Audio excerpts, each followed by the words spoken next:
The events of this evening could cause the price of XRP to skyrocket. Given the details, it might serve as a major impetus for XRP's price to surge into next week, potentially doubling in value. It is beneficial to discuss the topics covered in this video and our current thoughts and feelings about them. On top of that, I learned some interesting things regarding the XRP ledger.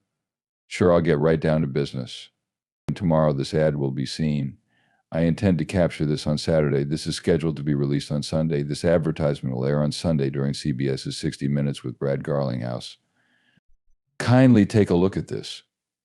After work tonight, keep a watch on things because we can feel it, Gensler Chairman. The investigation of William Hinman, the former head of corporate finance of the SEC, has been ongoing for over 2 years, according to the Inspector General.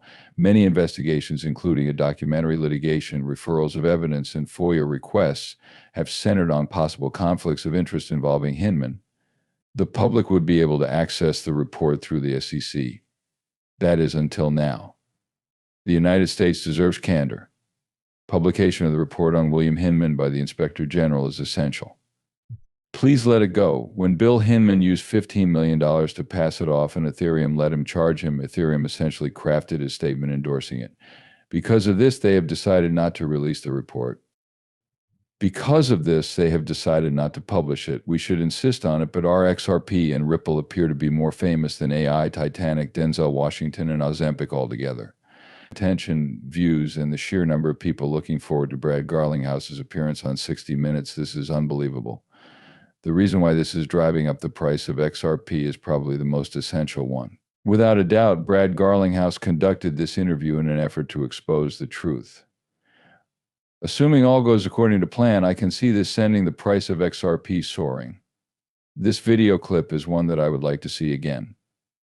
If you're even remotely familiar with video editing, you've probably seen this before. Keep an eye out for my response to the SEC's stance. Ripple and 2 other companies created the largest industry megapack, Fair Shake, according to CEO Brad Garlinghouse. The public is wondering why these businesses felt the need to band together and declare their importance. The crypto war is also a response to it. Fair Shake probably wouldn't have been around if Gary Gensler weren't the head of the SEC. Oh, isn't that true? The idea behind Fair Shake came from the realization that the crackdown on cryptocurrency by the Biden administration was, in essence, a crackdown on all Americans.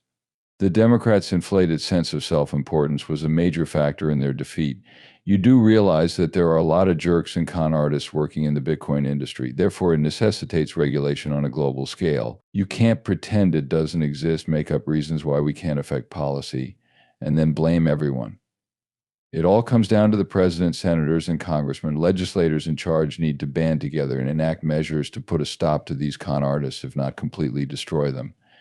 Instead of doing nothing, why not form a special task force to investigate and prosecute international scammers?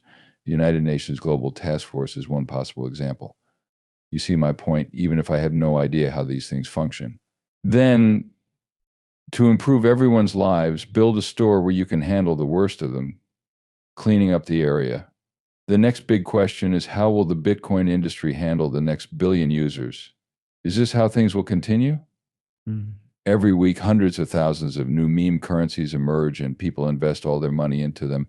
But would you be the one to draft reasonable global legislation to encourage Bitcoin businesses to expand?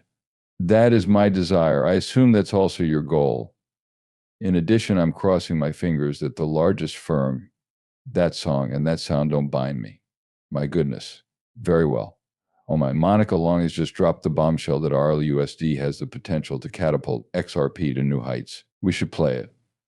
Coins are digital tokens that stand in for traditional currency on a blockchain. As an illustration of a stable coin, consider the dollar. That, more than anything else, is what makes a currency stable.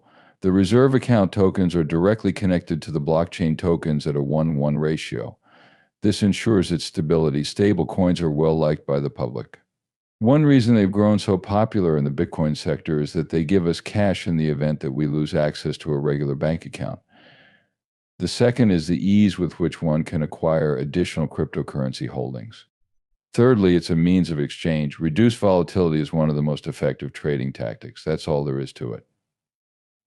All right, I get your point. Might cause P prices to rise even higher. Do you think she's bringing up the idea of money being tokenized and then linked to a chain?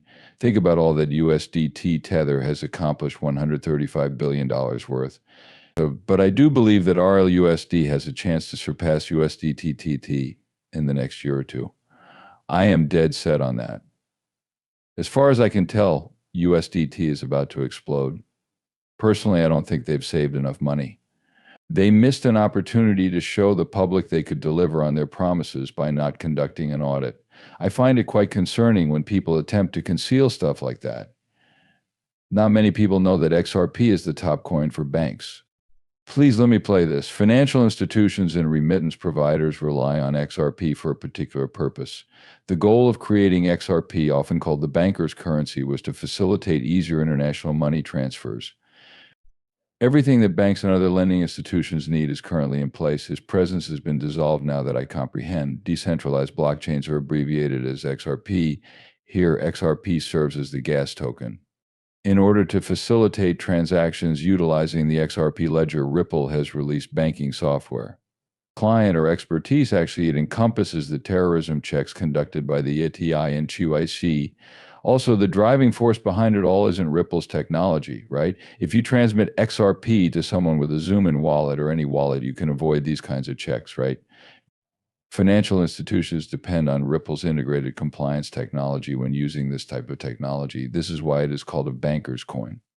Put it to use and incorporate it into their infrastructure. Do you think XRP is too centralized? It's almost halfway there. You can see examples of both centralized and decentralized systems. That is its purpose. Because these nodes are located all over the world, XRP is once again decentralized. The XRP network is about to see the deployment of nodes by financial institutions, tax authorities, and other government bodies. Maybe they do that when they want to be sure everything is okay. It is likely that financial institutions will run a node on the network if they process money transfers. Is that the reason it's decentralized? Take Bitcoin as an example. A handful of companies around the world do the lion's share of the mining. This leads me to believe that it is significantly more centralized than the XRP ledger. On the other hand, that is my sole viewpoint. Feel free to voice your disagreement by posting a comment below. It would be great if Yahoo Finance could display this clearly. It would have been nice if they had consulted an expert on the XRP ledger, but everything is okay. If you would want to interview me regarding the XRP ledger, please do not hesitate to contact me. It was useless to me. I am a banker, and I also spoke at the Bitcoin conference. It was while he was explaining Bitcoin that he said, I don't understand it. Who am I to contact in the event of an emergency anyway? Listen, there is absolutely no one you can contact. I'm really just a technician in my heart. Then it hit me, regular bankers aren't trustworthy at all. You might as well use Bitcoin or something comparable to conduct research, since you can't get in touch with anyone else. That's how they do it. Thus, XRP would be a perfect match for that ecosystem. When transferring XRP, you will not be able to reach anyone in the event of an issue. However, if a bank has an issue with Ripple?